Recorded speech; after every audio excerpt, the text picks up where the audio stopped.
দর্শক এই মুহূর্তে আমাদের সঙ্গে আছেন এই খামারের পরিচর্যাকারী শরীফ মিয়া। স্বাগত জানাই ভাইয়া, কেমন আছেন? আলহামদুলিল্লাহ ভালো আছি। কত বছর যাবত এই খামারে কাজ করছেন? আমি এখানে 2-2.5 বছর ধরে কাজ করতেছি। তো এই তিত পাখি কিভাবে দেখাশোনা করতে হয় বা তিতিরের কিভাবে দেখাশোনা করতে হয় এটা কি আগে জানতেন? না, আগে জানতাম না, এখানে আইসা পরে শিখছি আর কি। আপনি একদম সকাল থেকে শুরু করে কিভাবে ওদের পরিচর্যা করেন? সকাল থেকে বাড়িতে আইসা খাওয়ান দেই, গাছ টাছ দেই, পানি টানি দেই, আচ্ছা দেখাশোনা করি, লালন পালন করি, তার কি লাগবো না লাগবো আচ্ছা এভাবেই সারাদিন পর্যন্ত আমি। আচ্ছা, এই যে খাবারগুলো যে দেন, আপনি বলছেন ঘাসগুলো দেন, ঘাসগুলো কোথা থেকে আনেন? গাছ জমি থেকে আনি।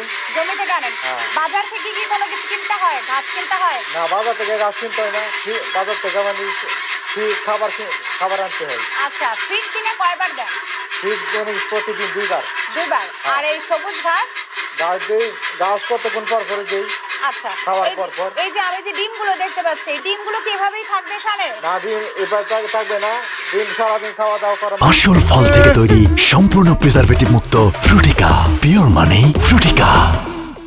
হ্যাঁ, সারাদিন খাওয়ানোর পর সন্ধ্যার সময় ডিম উঠায় ফেলবেন? উড়ায় ফেলবো। আচ্ছা, একদিনে আপনি কয়টা ডিম তোলেন এইখান থেকে? একদিনে প্রায় 60-65। পরে ওই ডিমগুলো দিয়ে বাচ্চা হবে? এরপরে আবার এই ডিম প্রসেসিং কইরা, হ্যাঁ। পরিষ্কার কইরা, হ্যাঁ। পরে আমরা আবার নিয়ে হ্যাচারি দেই। আচ্ছা, হ্যাচারি দেওয়ার পরে বাচ্চা ওরা তো বোধহয় আপনার পরিচিত হয়ে গেছে না? পরিচিত হয়ে গেছে। আচ্ছা, আপনি কি একটা ধরতে পারবেন, ধরে দেখাইতে পারবেন আমাদেরকে? ধরে যাবে। একটু একটা ধরে দেখান না ভাইয়া।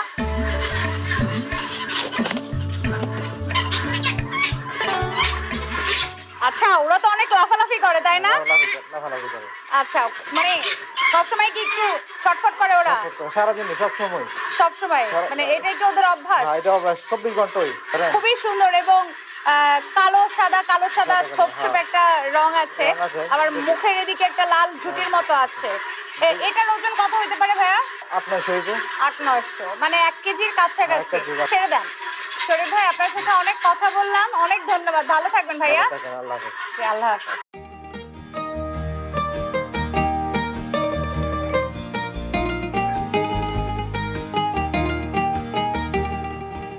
উপজেলা প্রাণী সম্পদ দপ্তর ও ভেটেরিনারি হাসপাতাল এই কটিয়াদী উপজেলার 80% লোক এই অফিস থেকে সেবা নিয়ে থাকে। এখানে কুকুর, বিড়াল, পশু পাখি, বিভিন্ন ধরনের স্পিসিস এখানে তারা সেবা নেয়। বিশেষ করে পোলট্রি এখানে কটিয়াদী উপজেলা পোলট্রিতে খুবই সারপ্লাস। এখানে প্রচুর পরিমাণে পোলট্রি ফার্ম রয়েছে।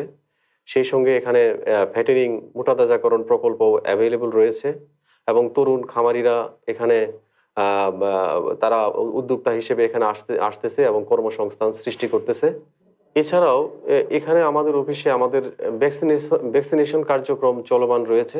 আমাদের কমার্শিয়াল লেয়ার পোলট্রি বা ব্রয়লারের ছাড়াও স্পেশাল কেজে কিছু পশু পাখি পালন করা হয়, যেমন ফ্যান্সি কবুতর বা টার্কি বা তিতির বা মাস্কোভি এ ধরনের পাখি লালন পালন করা হয়। এগুলো যেভাবে আমাদের দেশে বিশেষ করে তিতির দীর্ঘদিন যাবতীয় বাংলাদেশে লালন পালন করা হয়, এটা সম্প্রসারণ কম হচ্ছে। কারণ হচ্ছে এর বৃদ্ধিটা কম এবং এটা দেখা যায় যে এর প্রোডাক্টিভিটি অনেক কম, যার ফলে কমার্শিয়ালি খামারিরা হয়তো শৌখিন মানুষজন এটা কিনে তাদের ক্রয় ক্ষমতার মধ্যে থাকে, কিন্তু সাধারণ লোকের পক্ষে এ ধরনের তিতির বা টার্কি এগুলো কনজিউম করা অত্যন্ত এক্সপেন্সিভ। তবে তিতির যেটা হচ্ছে যে এটা অত্যন্ত সুস্বাদু একটা মাংস এবং এটা মার্কেট ভ্যালু অনেক বেশি এবং অত্যন্ত পুষ্টিকর, এবং এটা অল্প পুঁজিতেই এটা লালন পালন করা যায়। যদিও সময়টা একটু বেশি লাগে, সেক্ষেত্রে ছোট যারা অল্প পুঁজি নিয়ে এই সমস্ত ইনভেস্ট স্পেশাল কেজে আসতে চায় তাদের জন্য এটা তাদের কর্মসংস্থানের একটা হয়তোবা একটা মানে সুযোগ রয়েছে। আমি আশা করব যে যারা অল্প পুঁজি নিয়ে এই সমস্ত শৌখিন পাখিগুলো লালন পালন তারা করতে পারে স্বল্প পুঁজি নিয়ে, তারা তাদের জন্য এটা অবশ্যই আমি মনে করি যে তরুণ উদ্যোক্তা হিসেবে তাদের জন্য লাভজনক হবে ইনশাল্লাহ।